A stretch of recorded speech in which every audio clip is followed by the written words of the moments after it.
Well, thanks everyone for all your work getting the exhibition up and putting together these videos. I hope it was a useful process for you. That was part of the intent, not just make work, but really to give you a chance to pull your thoughts together and put them together in a professional way.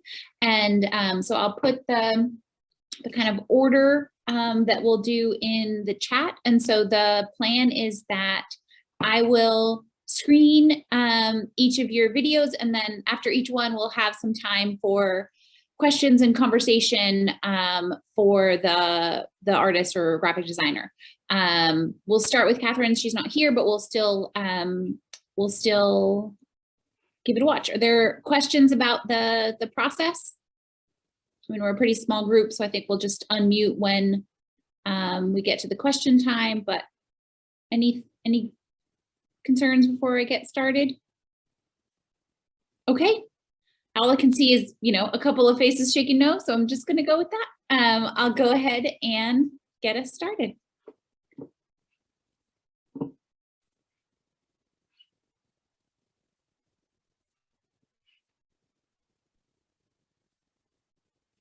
Hi everyone, my name is Kathryn Anderson. I am a graphic design major with a minor in photography and I'm a senior here at Plymouth State University.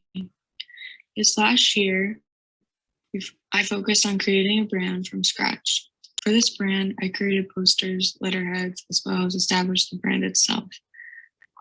In my project, I was most inspired by my dog Guinness, who was named after the Irish Stout. I've always loved the bright colors and patterns used in can designs and decided that I wanted to create my own. As you can see now, this is my mood board. My mood board was the very start of my creative process. My original idea was to use colors taken from this picture of Guinness himself and create my designs moving forward using these colors. After this, I started with creating some vector logos, but after time, I decided that this is not what I wanted. In the next few slides, you will see my color palette ideas. I knew that after looking at my mood board, the colors were too dark, so I was straying away from what I love so much about can designs, the bright and playful colors. This is my first logo design. I illustrated a picture of my dog Guinness and created a logo with two mountains. I believe that this worked well in the beginning, but after some time looking at this, I felt like it was empty behind his head.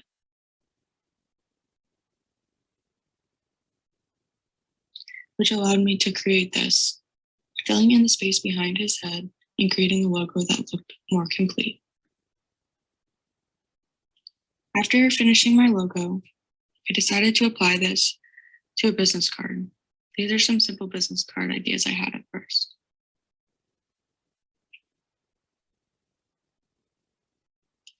This is my final business card idea. I chose to incorporate a geometric pattern in this. And as you can see throughout my designs and posters, this pattern is used quite often. And it became a very important part over the course of this project. This is a very simple letterhead design that I did, followed by an envelope design, which also includes a geometric shape pattern, a banner design. These are some very simple patterns that I had created and applied onto cans. With these can designs, I was focused on trying to play with the space and how to incorporate the patterns that I created with my logo. In these next two, I was starting to think about what flavors I wanted to incorporate for my seltzers.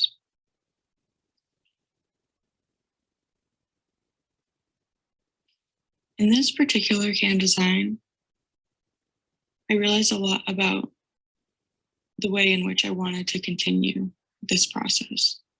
When looking at this design, I felt as if the logo felt completely separate from the can itself, which then allowed me to want to make the cans monochromatic by keeping the pattern but also redefining the logo to make it feel like one cohesive can.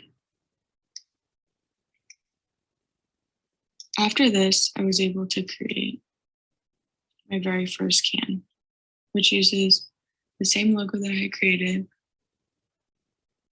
while making it personalized to the patterns that I created for each flavor. This is my watermelon can, mango, lemonade, lime, blue raspberry, grape, watermelon, and the box for my and packaging for my cans. I will go through this quickly, but this is my brand design manual, which I believe was a very important part of creating my brand, as it allowed me to stay within certain guidelines and set a foundation for my brand as far as what worked and what would not work moving forward.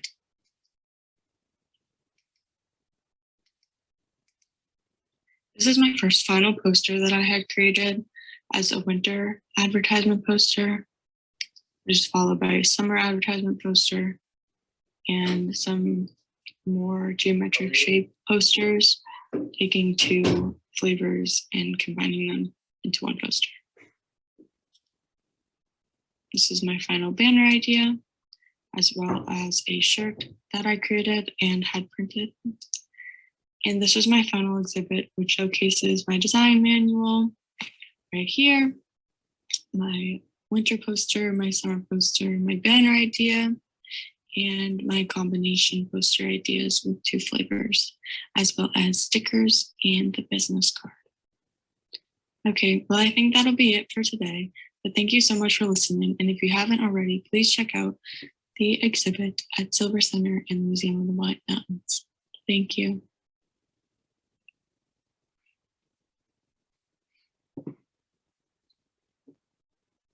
So that was Kathryn's video. Unfortunately, she's not able to join us tonight. So I think we'll just go ahead and move on to Cole's.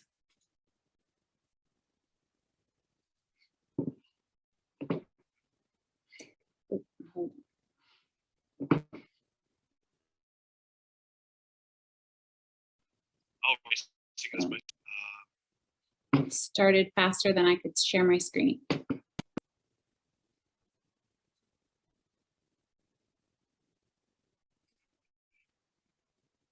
All right, so I did Red Sun Racing as my senior project.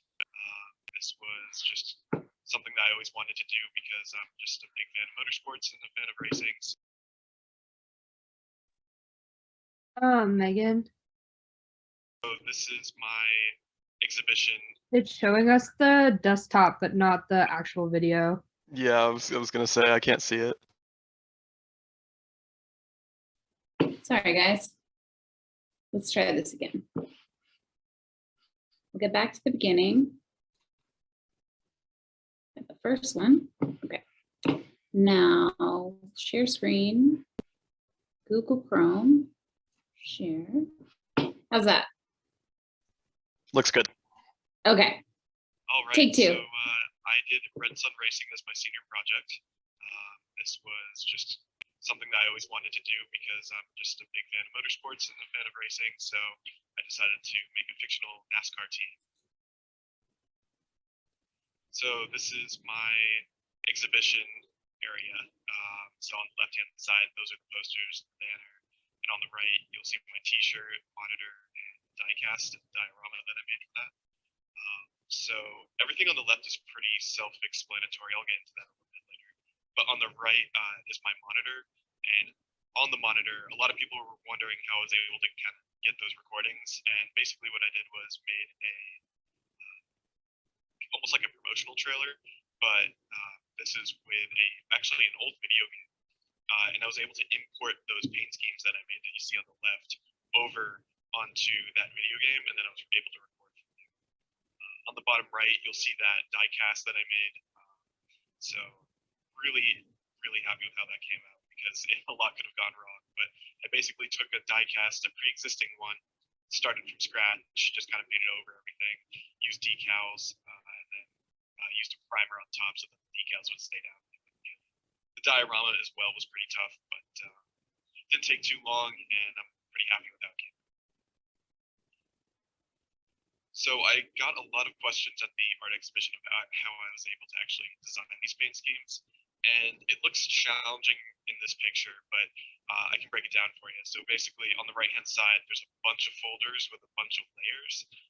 So it'll be things like the base layer where you get to paint on the car itself. There's a shading layer, a bunch of different things that you can see. But basically, this is kind of how I designed my paint scheme. So it's got this origami cutout kind of layout to it.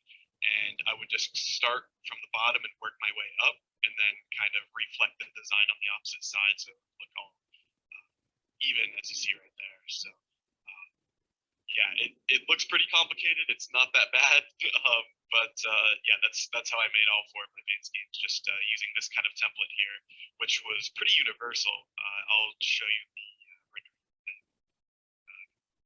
So I used Blender for all of my renders here. So on the left-hand side, you'll see the overall layout, the model for the 3D card that I used.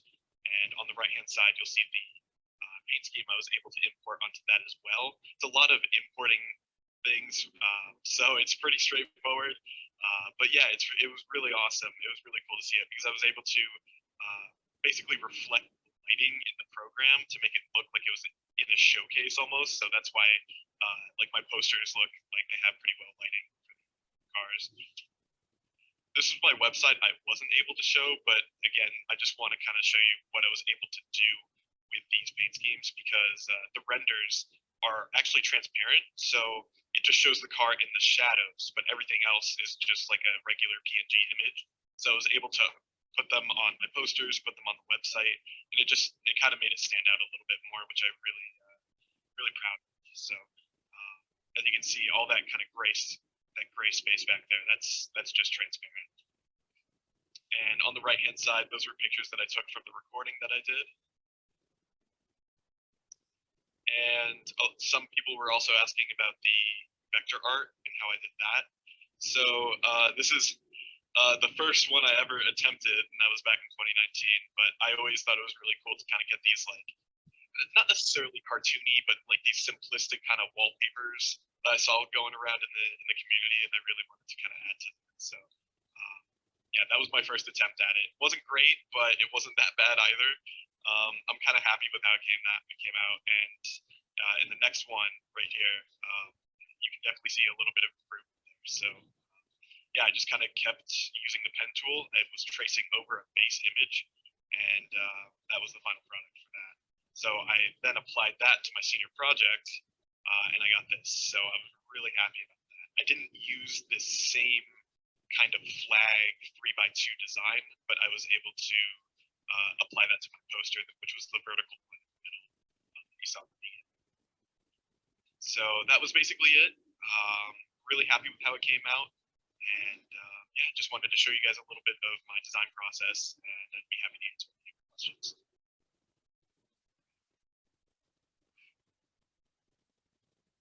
And since Cole is here with us, if there are any questions for Cole, now we can take some questions either in the chat or you can go ahead and unmute.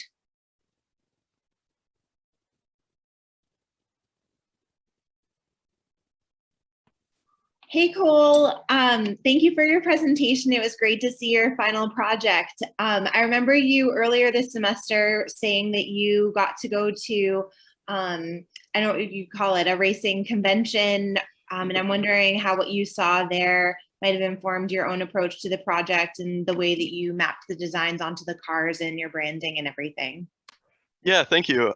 So yeah, before the Daytona 500, I was actually invited to like a NASCAR press conference for graphic designers, and thanks.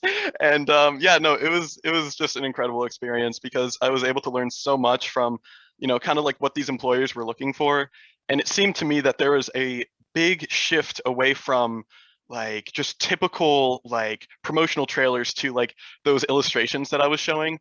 And there's a lot of technical finesse that goes into it. And I don't think a lot of people understand how long those can take. Like that one that I made kind of took up to like 10 hours. But like it was really just like kind of eye-opening, because I was able to apply what I've already learned into like a press conference like that, and it was just it was a wonderful experience, and I was really happy that I was able to kind of apply that to my senior project. Thanks, that's so exciting. Thank you. Other questions for Cole? I don't have a How long have question. you been watching racing, or have you participated? Yeah, so I've watched racing since I was like basically 4. It was just something that I've always had a passion in. And I've, since I've been like, with the sport and I've seen it grow over the years, it's just really incredible to see that kind of growth happen, because, that was like a major part of my life. Like that was the one constant in my life, because I grew up in a military family. So like I was constantly moving, but NASCAR was kind of like the one singular thing that I was always interested in, always shown interest in. So yeah. Ina, did you have a question? Yeah, well, I don't have a question. I have a comment actually. Hi, Cole. And hi everyone. Hi. I know Cole for a very long time. We went to Gray Bay Community College together, where we studied digital media communications degree. And I really like to see the growth with your art, and the way that you admire race cars so much, and how you grow to see like, this comparison between designs that you've done in 2019 with the designs that you do right now, and see this professional growth. So, I just wish you good luck with continuing with this path that you chose. And I cannot wait to see more art. Thank you. Appreciate it. Thanks, Ina. That's a great sentiment. And I think with that, we'll go ahead on to Emily Karf's presentation.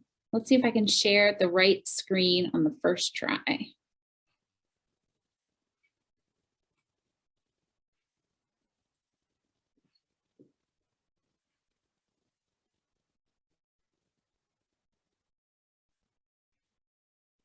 Hello, my name is Carr, and I am a BFA art student. I mostly work with oil and acrylic paint and like to use animals and nature as inspiration. I am also inspired by many contemporary artists such as Jenna Barton and Lauren Marks. The broad theme of my work is an exploration of mental illness and the negative impacts it has on many people's day-to-day lives. I bring my own experiences to the canvas as a way to process them and help further the discussions surrounding mental health. These works specifically deal with intrusive thoughts, with moths being used as a direct representation of them. In my painting Detrimental, I wanted to show how intrusive thoughts can tear someone down. They may feel like they are picking you apart mentally. I depicted that feeling here in a more physical and literal sense. With this piece, I wanted to make the viewer feel uncomfortable. It is a feeling that many people get when dealing with intrusive thoughts, especially if they are violent or graphic in nature, and it can feel impossible to get away from them. With this piece and the previous one, the choice of a deer and snake as the subjects was deliberate, as the line of what is perceived as strong versus weak is non-existent when it comes to mental illness. This painting focuses solely on the moths that I've used to symbolize these thoughts and represents the repetitive and overwhelming nature of them. I wanted to make the canvas busy and make the viewer feel crowded, overwhelmed, and unsure of where to look. For those who may not deal with these types of thoughts, this painting may provide a glimpse of what they feel like. While the theme is narrowed down to one aspect of mental illness, my overall hope is that any viewer may see themselves reflected in these paintings.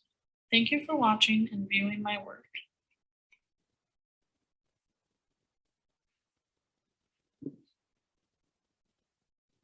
Thanks, Emily.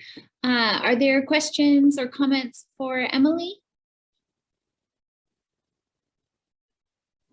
I was going to say, as someone that has been recently diagnosed with Puro OCD, I really like the representation that I'm seeing in your pieces. So yeah, I really like them. Thank you. I appreciate that. I just looked up, you said Barton, and it's really clear that you have sort of taken that aesthetic and then put your own twist on it and did it very competently. It's nice. Thank you. Yeah, I draw a lot of inspiration from her work. I've always been a really big fan of it. I think she has a great mood and kind of conveys the same types of messages as like I'm trying to do as well. So big source of inspiration.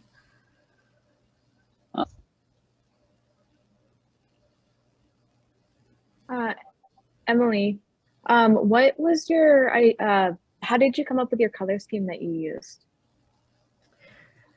So honestly, I've always just really liked the play of like purple and yellow together. Purple was honestly actually one of my favorite colors like growing up too. So I feel like I tend to gravitate towards that in my work. So.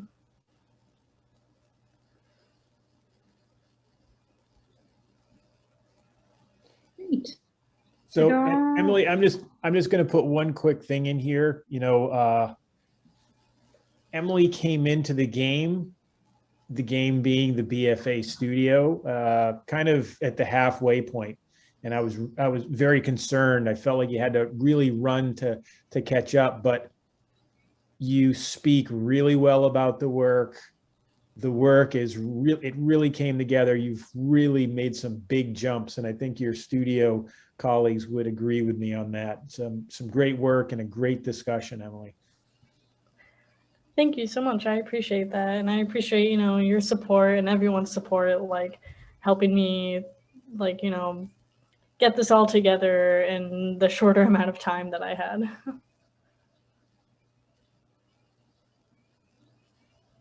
Great.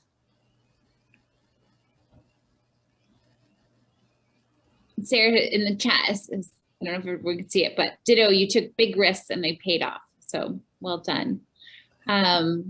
Great. So with that, I think we'll go on to Emily. Is Emily still here? Oh yeah, right. It's the ski goggles. So Emily Elliott-Lucas will go on to her video.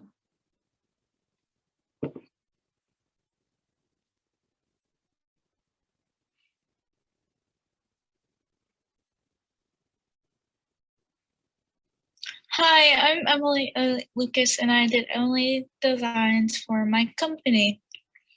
My company that I have done is a Cricut vinyl company. So what this means is that people can order pre-cut vinyl that they want and also custom-made vinyl that they would like to have done. I have done this company because I love doing projects on my Cricut machine. The Cricut machine is an electronic cutting machine that can cut all sorts of materials. It can cut vinyl, cardstock, and iron-on transfer. Some of the Cricut machines can even cut leather and wood. The picture on this slide is my Cricut machine with the mandala that is on the last of the slides that I had done in the past for a project of mine.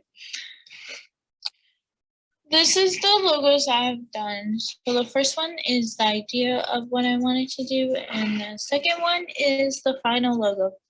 For the first one, I wanted to have some leaves and stems on it, like somewhere on the logo, and I wanted like a big E in the middle, and then Emily designs like curving around both of them. And then for the final logo, I wanted to add some color to it because it was really boring. And then I just fixed up the E in the middle, fixed up Emily designs, and it looks better. For the design manual, I wanted to have the stems and leaves and flowers all across the manual. For the cover page, I just have my logo and what the manual is. For the logo page, I just have the do not use logo and the do use logo. And the color palette page, I just have the colors of the flowers and stems and all the colors throughout the company, and with the RGB code and the hex code. This is the design manual continued. For the typography page, I put the typefaces that I used throughout the company. For the business card page, I just did simple business cards. I just did my logo twice, minus the Emily designs on the front of the business card. They do look different from the business card side, but for this page, I just put for the front of the business card, I put the Instagram, the Facebook page, and the website. I didn't have enough time to set up the Facebook and the website, so I just did my Instagram on the business card. And then for the letterhead, I just put the letterhead on here. And then for the envelope page, I just put the front of the envelope and the back of it, so you can tell which one is which for the top. For the business cards, I just did my logo and a peachy color for the background on the back. And then for the front of it, I did a Cricut design with my logo on it without the Emily design. And I did the mandala that I have on my Cricut, so it looks nice. And then I also did my Instagram that I have. And then for the letterhead, I just wanted to keep the stem and the flowers on it, so I just put them in the corners of the paper. And then for the envelope, I actually had to like hand draw on the stem and then place all the flowers on it and the leaves. And this is my work that I've done. So the mandala that is used on my Cricut, I hand draw that and then I put it through my Cricut. And then the sunflower, this is actually my first project I did with when I first got my Cricut. And then the third one is called Mom's Project. So I call this the Mom's Project because it is I made this for my mom's project.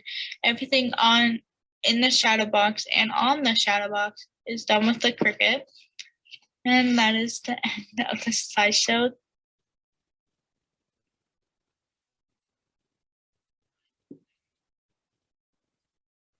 Great. Thanks, Emily. Are there questions or comments for Emily?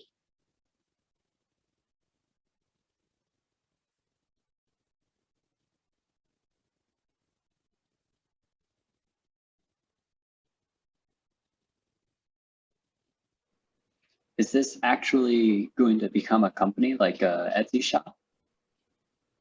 I want it to. It's so hard. That'd be really cool. Although there is that Etsy strike that's happening. Yes, I did hear about that. Yeah. Yeah.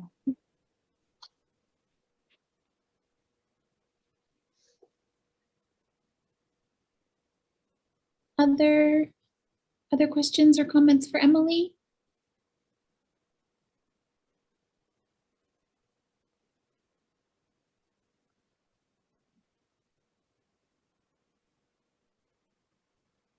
All right.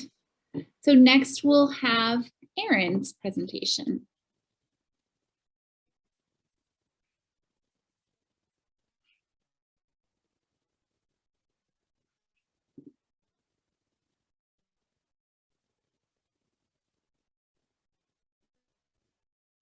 Hi, everyone. First off, I'd like to just thank you all for coming to the BFA show and our artist talk. It means a lot to me that you're taking time to listen to me and my peers' artist statements and find out a little bit more about our art. For those of you who don't know me, my name is Erin Gaumond. I'm a student here at PSU. I am getting my Bachelor of Fine Arts with an option in multimedia, and I also have a minor in art history. I am a New Hampshire resident outside of PSU, and I am also obviously an artist. Today, I wanted to take the opportunity to go off the beaten path a little bit, and I really want to talk a little bit about my process and about some of the parts of my art I don't really get to talk about. The major thing being how people approach my art versus how I tend to approach it. People talk about my art in the context of it being feminist art and about these big overarching social issues. And although that's true, and you can look it through that lens, for me, I don't approach it that way. And that's not how I started off. I think something important to talk about is even previous to thesis and to how I got here today at the end of thesis, is that art for me has really become a visual language. And there were parts of my life where I have been very frustrated and felt unheard and couldn't speak up for myself or express myself.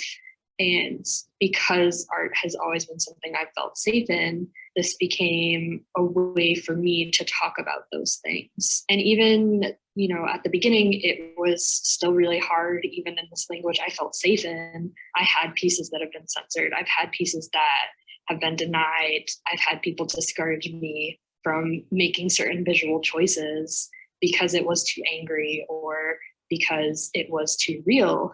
And I think that's important to talk about and address, because looking at my overarching story without knowing me, you might not know that and how we got here. It wasn't as if I sat down when I began research and went, okay, what are the most important social issues? I'm going to make art about them. These things that I'm talking about in my pieces come from my life. They come from me. They come from people that have come and sat down at my table and poured their hearts out about their life and the injustices that they live every day. And I needed a place to talk about it. I needed to give them a place to talk about it. I couldn't hold it in myself anymore. So I began to explore it through my art. And that's why we have pieces like Eat Up and I Witnessed Her Suffering and Overwhelmed. These for me are about my life, and they're me on the canvas in a way.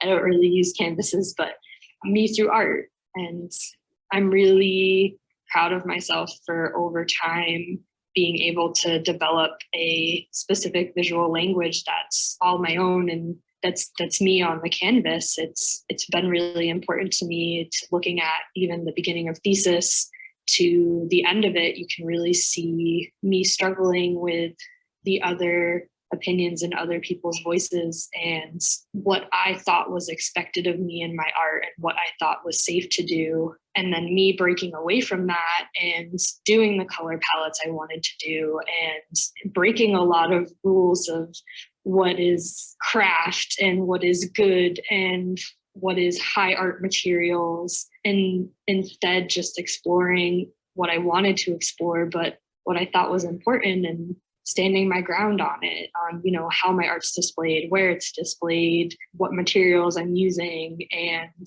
just giving me and the people I feel are unheard a voice. So yeah, I've sort of put up a couple clips of my art as I've talked, and I love questions. So if anyone has questions about a specific piece or wants me to talk a little bit more about what each piece is about, I will absolutely do that. Thank you all for listening. I know I kind of went off the beaten path, but it was really important for me to talk about this side of my art that I don't get to express, and to show that, the emotion that I've seen viewers get from my piece is because that's the emotion I take from my own life to put into my work. So thank you all for listening.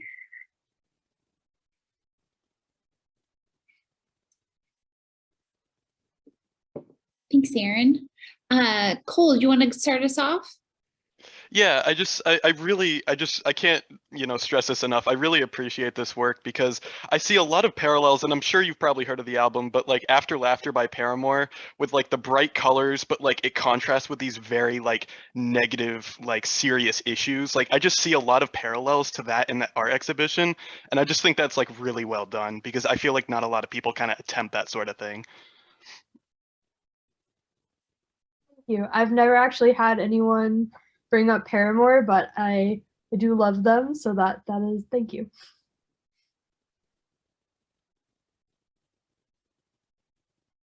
Other questions or comments for Erin? That presentation was so engaging. Like,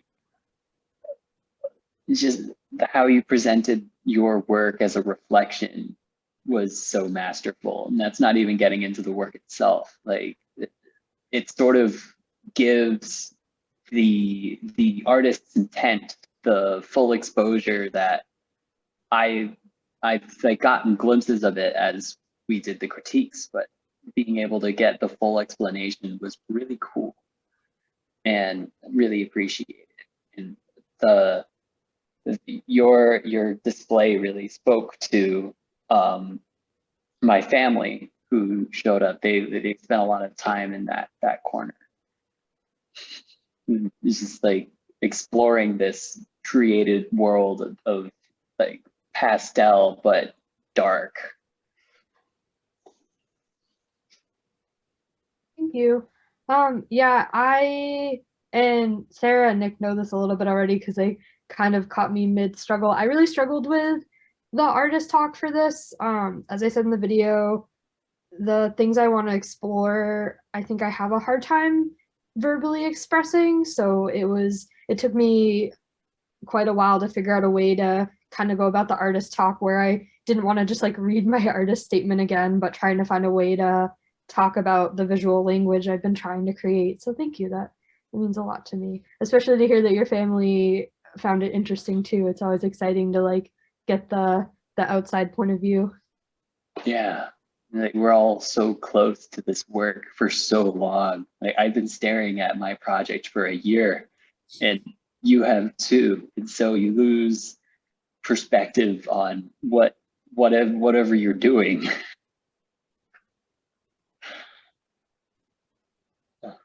Thanks, Noah. Yeah. Great. Hansen?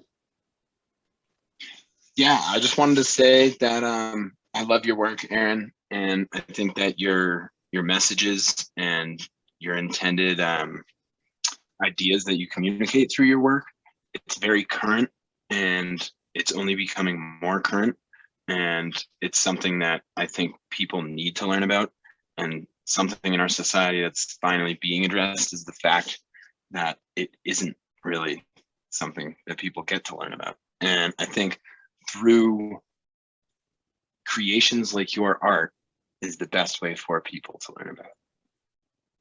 Thank you. Thank you. Well, with that, I think we'll move on to Hansen's talk.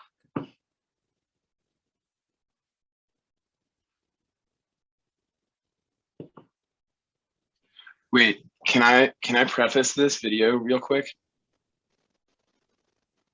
Would I be able to preface this video?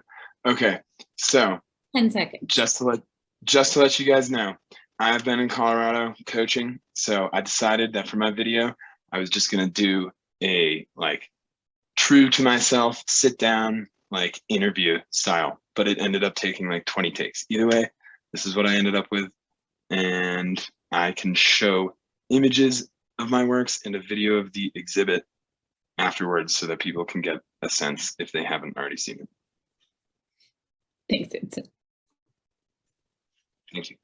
Here at Plymouth State University, I'm going to graduate in May. I have had a wild past 4 years, the pandemic, obviously, in the middle of it all. Funny enough, that was a blessing, especially for my artistic and creative path. And so I sit here today as a soon-to-graduate interdisciplinary studies major who's been blessed by the opportunity to be a part of the BFA exhibit and the BFA thesis throughout this final year of college for me. And with that, I've developed a professional portfolio of art that is now being crowned by the works as of late that I've been creating recently. And so the works I've been creating recently really try to work off of my experience of existence, but in a way that is openly interpretable to the viewer. So I've kind of steered away from more suggestible subject matter, things that are clear ideas and clear compositions. So, for example, that would be a realistic face or a realistic apple, any number of things. I've been working a lot with distortion with that, and I think that level of distortion encourages an ambiguity for the viewer, ultimately informing a singular experience for each and every viewer, because it comes down to their own association based on their own experiences in life with my works. And the one thing I really have tried to channel in is the idea of infinite suffering in this cycle of existence throughout the universe within these recent works. And I've done that through my own experience of suffering, but in a way that hopes to equalize that experience with the experience of others viewing my works. When it comes down to the process behind making the work I've made lately, I've been doing a lot to pay homage to my most basic inspirations and motivations as an artist, the things that have informed the way I create my art. And that comes down to counterculture movements throughout Western urbanism, and beyond that, Eastern spiritual ideals, and then beyond that, traits found throughout psychedelia and the countercultural movements of psychedelia, New Age theories as well. But yeah, the first two, so Eastern spiritual ideals and Western urbanism, are the best way to sum that up for these inspirations that shine through my process. But yeah, I hope that this work enables the viewer to have their own experience where they contemplate their own existence in relation to suffering, while simultaneously feel the experience that I had to create this work. I hope that energy is instilled in there and empowers each viewer that looks upon it. But yeah, I'm excited to have this exhibit up, and it's a blessing. It's a dream come true. In the long run, this is just the beginning. I've got big plans, and I really hope to go far with art. I really care about creating meaningful works, meaningful compositions that are profoundly impactful to the different viewers that choose to view them in person and take the time to contemplate their composition. But yeah, many blessings, and I'm currently dealing with a lot, but we're making it happen. And in due time, I will be back east for the closing, and very excited for all that. All right.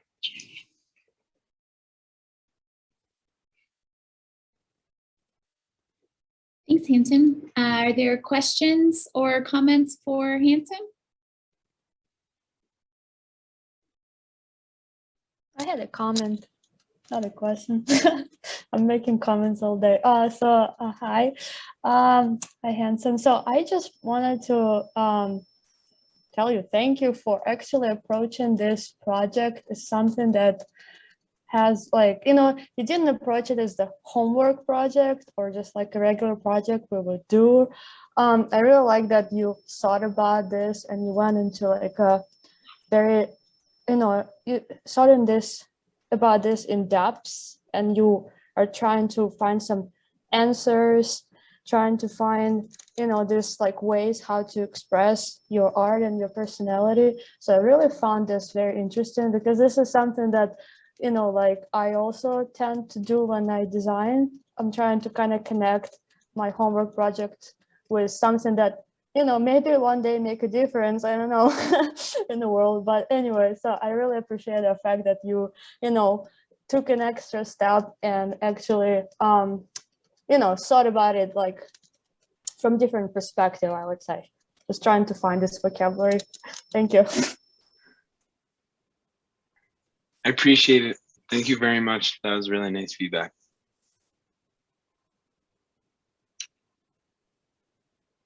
You mentioned teaching out in Colorado. Yeah, indeed. So if you look really close to my face, I'm super sunburned. But yeah, I've worked like 150 hours this week. Yeah, so it's been crazy. Yesterday, one of the coaches on my team, the oldest coach. He's 60 years old. This is terrible. He broke 3 lungs and broke his hip in 3 places and collapsed a lung. I meant 3 ribs, but yeah, collapsed a lung and punctured a lung.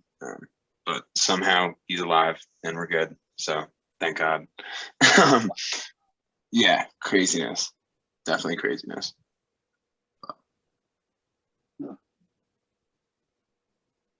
It's been a long week. Yeah. And are you teaching art? Or No, so I'm out here actually coaching professional skiing. So it's like we're at USASA Nationals for free ski. So that's slope style. And you know what, I'll just like go in right now. Shout out to the girls team that I coach. Every single one of them podiumed and 2 of them got gold medals. So it's like, hell yeah, super proud of them. And then beyond that, super proud of the boys. They came away and they didn't get injured and they put down runs, even though it was super stormy. We've been getting a ton of snow and like 40-mile-an-hour gusts now. So yeah, it's been crazy, honestly, like doing the things I've done in college to maintain passion in outdoor opportunities and outdoor leadership opportunities, such as the one I'm working now, while still maintaining a dedicated position to my personal craft and creation. And I think I wouldn't be sane if I only was making my fine art or if I was only leading different outdoor activities. It's like they balance my crazy brain out. But yeah, thanks for inquiring about that, Noah. No, I saw your interdisciplinary show. Yeah. Or what that whole like outing where you had them create live art was really cool. I was wondering if it was somewhere along the lines of that. That is also incredible. It's funny that you say that. There's been a couple trips where I brought the team to like Lake Tahoe or Mammoth Lakes, California, and we've been out there for a long enough time to have like 1 or 2 off days. And so I'll put out the idea, be like, yo, I'm going to bring you guys for a hike or whatever. And then when we go on a hike, I do that. And I'm like, hey, let's make this creative. So I had a couple of the athletes say yes. And we actually went to Mono Lake, which is the super famous reflective lake. And these salt formations, like different, like sulfur and stuff, create these crazy spires. It's like a historic landmark surrounded by the Sierra Nevadas, and I brought them out there, and the walk up to the place is like everything's dead and it looks burnt because of all these chemicals that are naturally present in this lake. And so sunset happens and they start sculpting with these sticks that are like super singed by fire and everything. And like I have a couple pictures of that involved in the presentation that I'm going to be presenting to Kimberly's printmaking class when I get back. So I'm super excited about that. But yeah, I'm so glad you asked because like I haven't had the opportunity to talk about how all of that stuff like comes together. It all morphs into one body of work. That's so cool. And it builds on itself. Yeah. And it's hopefully going to continue to. That's awesome. Caitlin, did you have a question? Yeah, I was just gonna comment on, I know in the show you do, this will know us about the land art, you have a video up of the different land art that you've done. And one of them has a video where you throw a rock at one of your sculptures. And I was just wondering, do you usually take a picture of it and a video of it, and then you just take it apart so it's just like it's never again made, or do you sometimes leave it for other like hikers and people to sort of be able to view it? Yeah, so sometimes I leave it. There's 2 things that govern my land art, and then that's the mindfulness of anything that resembles cairn building and staying away from 2 things, and that's trails and shallow streams. Cairn building is harmful for those 2 different locations. But Yeah, so my big thing with land art is the thing I've learned through like the probably like hundreds of hours I've put into just like all over the place, sculpting aside, is impermanence, like an endless impermanence. It's nothing is permanent. And so a lot of them I do leave there. And I have made some heavier, more solidified pieces, like, you know, how Andy Goldsworthy has pieces that still stand to these days, but then he's also got these pieces that like melted in like 15 minutes. It's kind of like that, but that was one of the things I was experimenting with in that particular location. That was in Morro Bay, California, and that stone weighed like almost 70 pounds. It was this massive pyramid of a stone, and I can't believe I balanced it like I did. I was so excited. But then we had been there for long enough for me to be accepting of the impermanence, which is an important thing for me. And so I was like, all right, guys, take a slow-mo video of me throwing this rock. And it ended up looking beautiful, and it was like a great way to record it. But yeah, thanks for asking. All right. Thanks, everyone. We'll go ahead now with Theresa.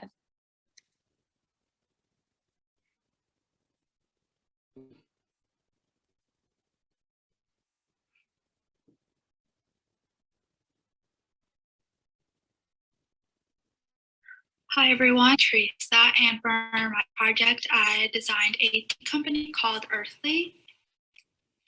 I'll first talk about why I decided to choose a tea company. So over the last 2 years, I really got intrigued to learn more about herbalism and gained a great appreciation for what nature has to offer us along the way. So I've been reading different books and gathering information on this topic. So I kind of naturally geared towards the direction of combining my interests with this project. And for my brand, I wanted other people to get curious as well. So I tried to create designs that would get people excited about drinking tea and in learning more about the herbs that they are consuming. And so when designing this project, there were two main brands that I kept coming back to for inspiration, and Burger King was one of them. I really enjoyed the retro but modern look of their rebranding and the combination of the illustrations and photos that they used. It has this really warm and welcoming look, which is something that I wanted to have for my designs as well. And I still continue to enjoy their designs even after months of seeing it for the first time. And the other brand was Chobani, who has this clean look to it, but still has this optimistic feel. And I also love their illustrations on their packaging. So for me, the illustrations really just kind of draw you into the world of Chobani. So I wanted to create distinctive illustrations for people to associate with the brand Earthly. And in terms of illustration, drawing things was something that got me interested in art from a very young age and something that I always come back to. So I tend to practice illustration and try to incorporate them into my design projects. And the poster series that I did was the thing that took me the longest, as I had to work out conceptually what I wanted, how the composition should be, and just how to make it all look like a complete series. And Kate Deller was a major influence who drew some things for Chobani, as you can see here.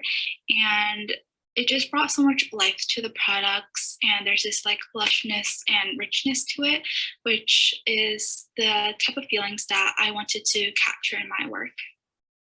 And these are some other artists that I looked at for inspiration, for illustration style, the color palette, and the overall ideas that I wanted to draw out. And these artists I looked at had this 60s and 70s style to them. So I kind of explored those different elements and colors in a way that I haven't done in previous projects. The second hardest thing was probably the packaging. This was the first design that I had as I was going to create a box. package with tea bags in it, but in January I decided to switch over to the tube package that I had to sell loose tea leaves instead. And this was the time I have just finished the illustrated posters, so I started to get a better feel for the branding that I wanted. And so overall, I just wanted a natural feel for earthly by using the craft paper tubes and the wood pedestals to display the final package designs, and also include lots of plants into my drawings and my setup as well. So it was also important for me to have that movement and flow in my work to reflect the tea and nature. And also wanted to have designs to excite people, not just visually, but to influence them to want to also purchase from the brand. And now that everything is completed, I feel pretty satisfied with how cohesive the branding came out to be.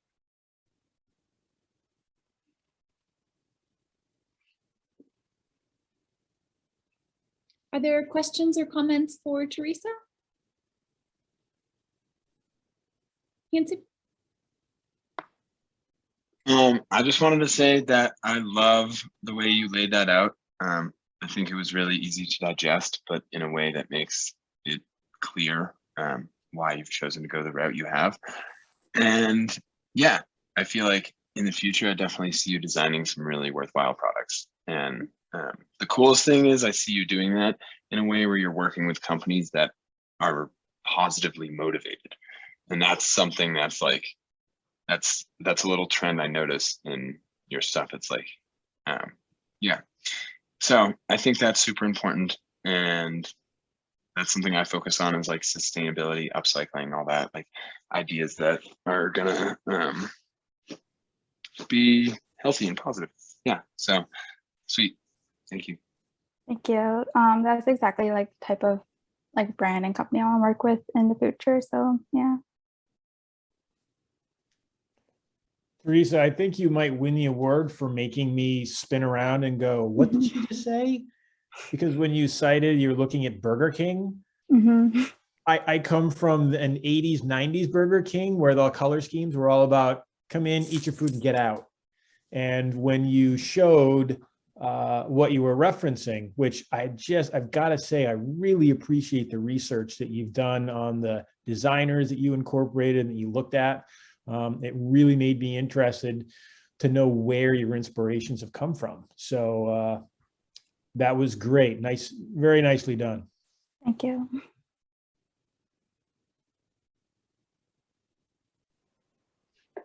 The way that all of the colors are is it's like a poster that you can hang out and chill out with.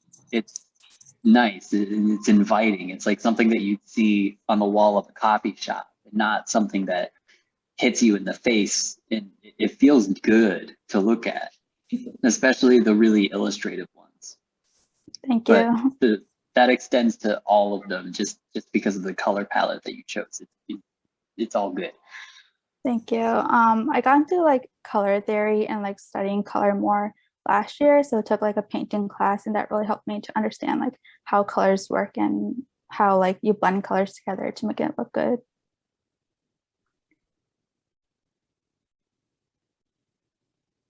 Great. Other comments or questions? Yes, I have a comment about your packaging. I remember when it was like box shaped, we all loved the design and everything, but you did have that like empty spot on the side. And I thought making a cylinder was a genius move. And I remember the first time I saw it, I thought the colors worked wonderfully with it. And it just sort of, the cylinder sort of stretches around, and it's definitely going to make it look like pop out on the shelves at the store while still seeming modern. And sort of like an average, nice herbal thing that someone will want to get into. Okay, thank you.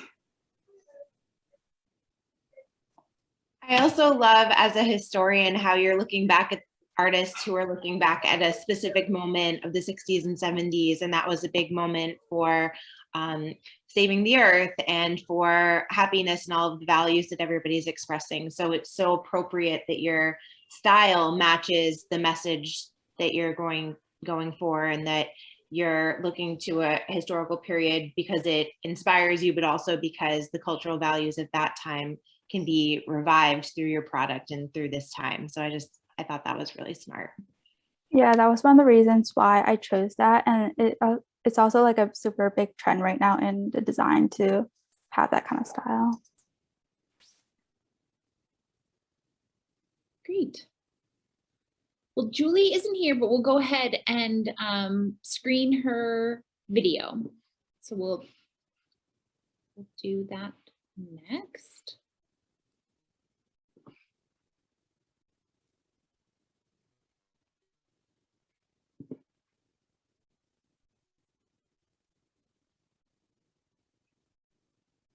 Okay, so my company is called Untitled Wine. My name is Joy Miller. I'm a senior at Plymouth State. My major is interdisciplinary studies with a degree in fashion and visual design. I have a photography minor, as well as a transformative innovation and design entrepreneurship certificate. I'm from Woburn, Massachusetts, which is about 10 miles from Boston.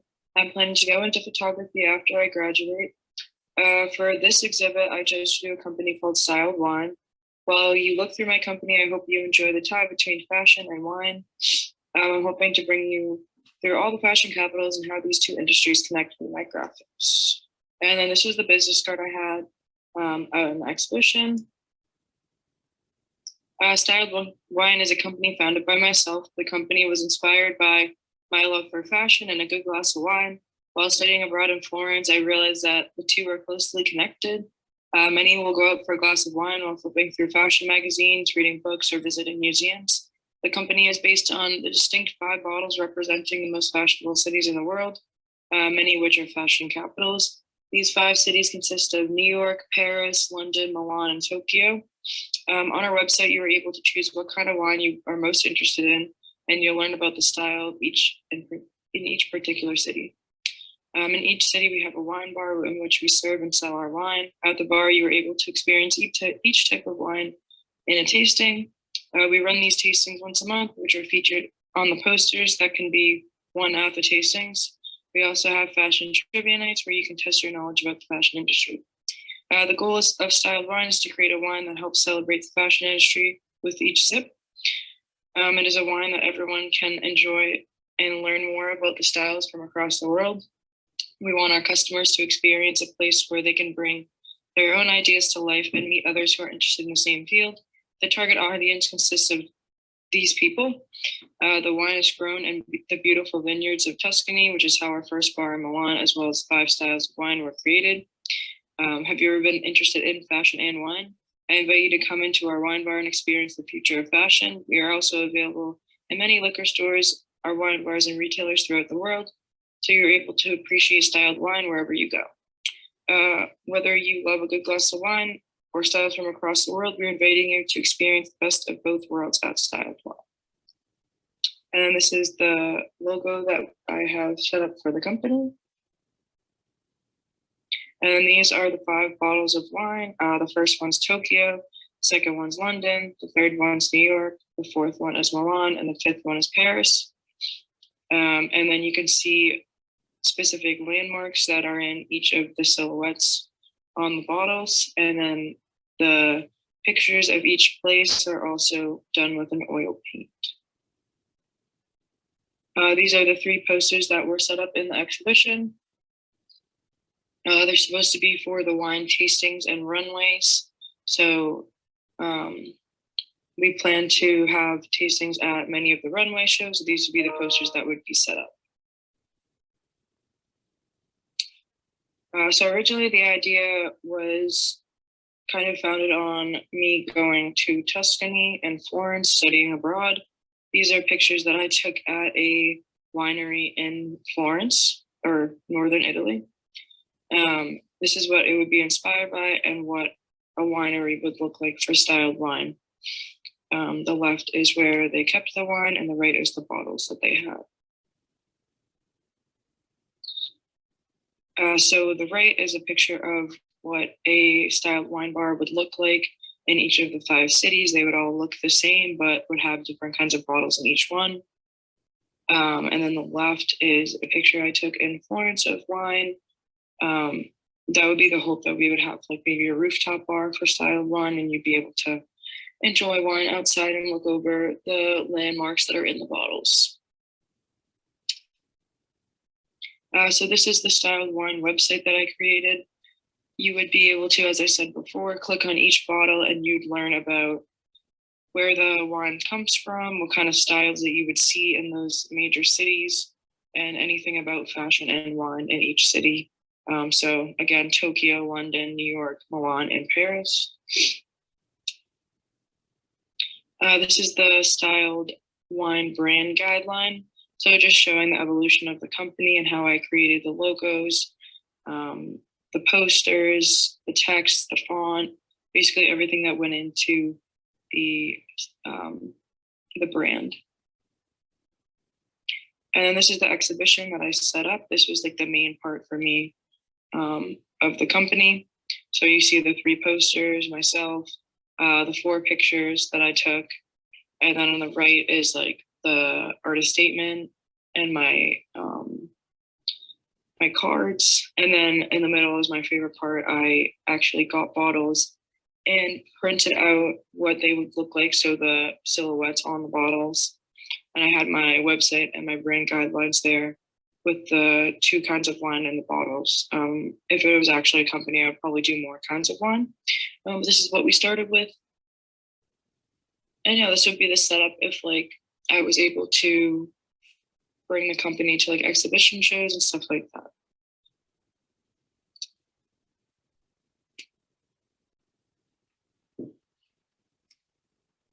And since Julie's not here with us today, I'm just going to go ahead and go on to Carissa's video. Hello, my name is Carissa Roberts, and I'm a studio art student with a focus in painting and minors in graphic design and art history. Some of the pieces I'll be showing you today are acrylic paintings on canvas, and others are mixed media using collage, ink, pen, and gouache. I take inspiration from Art Nouveau and ukiyo-e for both their more neutral color palettes and their graphic style, but I would say my biggest inspiration is tattoo art. I think it's interesting to bring a form of art that's still stigmatized and not often seen in formal settings into a gallery. As far as the meaning behind my art, it sheds light on the environmental issues animals are facing, specifically displacement from their natural habitats due to human actions like deforestation, wildfires, overhunting, etc. Here I have an acrylic painting of the Black-Footed Ferret. In this slideshow, all of my pieces will have their size and some facts about the animal listed next to them. One common thread you'll see in the acrylic paintings is the use of these empty white eyes. This is to symbolize how animals are often viewed as objects. Moving on to another piece, here I have 2 giant kangaroo rats. Another common element all of my pieces have is a lack of a formal scene. This is something that is commonly seen in the art styles I mentioned in the beginning, but also represents the uncertainty animals face when they're forced out of their natural habitats. Here is the Sierra Nevada red fox. By now you've probably seen another common theme, which is the use of man-made items harming the animal in some way. I specifically have these elements constricting, encumbering, or impaling the animal without showing obvious signs of trauma like blood in order to make viewers aware of their lack of empathy that is often shown towards animals. Here you can see a Palmer's chipmunk, and the background circle I use in a few of my pieces is a way to create visual interest without a formal scene, but also a reference to Art Nouveau, ukiyo-e, and tattooing. These are 2 white-crowned pigeons, and this is also the largest piece in the series. I wanted to mention that all the animals I use are from North America and are roughly accurate as far as color and size, although like I mentioned, I'm working in a more graphic style and not focusing strictly on realism. Here are the last 2 acrylic paintings, an Eastern cougar skull and California grizzly bear skull. These represent the consequences of human actions. There's also a subtle reference to Vanitas paintings here with the skulls and death mixed with symbols of wealth. Now moving on to the mixed media pieces, with this one featuring a polar bear claw. These were made by collecting images and text from discarded books and then drawing and painting on top of them. So here I have a lucky rabbit's foot. I chose the images in these pieces based on the things that are exclusively human, like architecture in the last piece, framed art in this one, and you'll see that theme continuing. Here I have a set of deer antlers, and the reason I chose to include gold in all of the collage pieces is to represent how animals are often seen as more valuable when you can use them for function or as accessories. This is a California condor foot. I wanted to keep continuity between the acrylic paintings in these, so I continued with the neutral color palette and also kept the theme of using the objects to create motion. Finally, I have some whooping crane feathers being used as quills. And again, using human elements like frames, religious art, and feathered hats paired with words as symbols. So I wanted to include another image showing all of the pieces in relation to each other.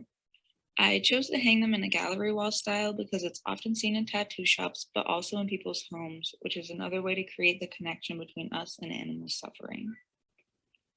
Thank you, and here's my website and email if you would like to view more of my work or contact me.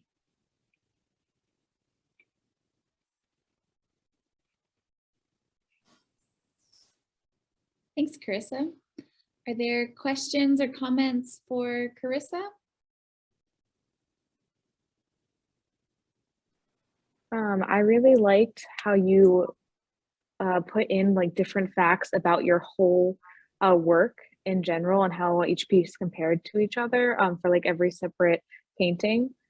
So in your presentation, you weren't just giving us all this information, you were like piling it on and we were learning as we go.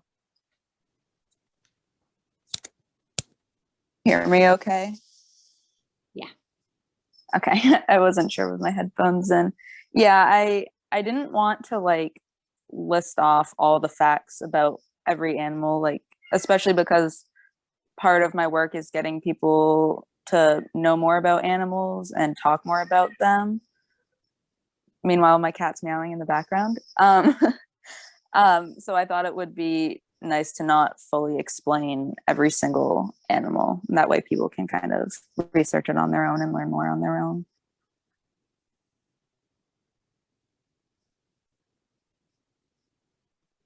Other questions or comments?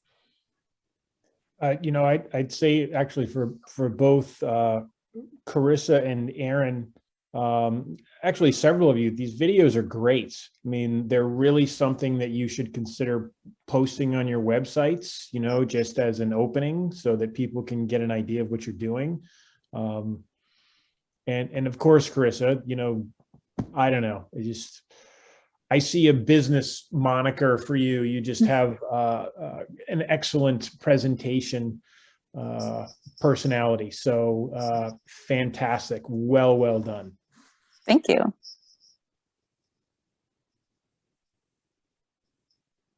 Yeah, I also wanted to mention that I really appreciate the amount of time you spend on research and the amount of time you spend on actually executing the work.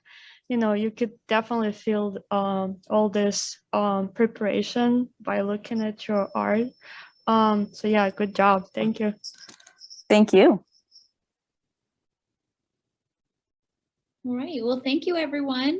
I hope you'll all join us tomorrow evening when we have the second set of our presentations.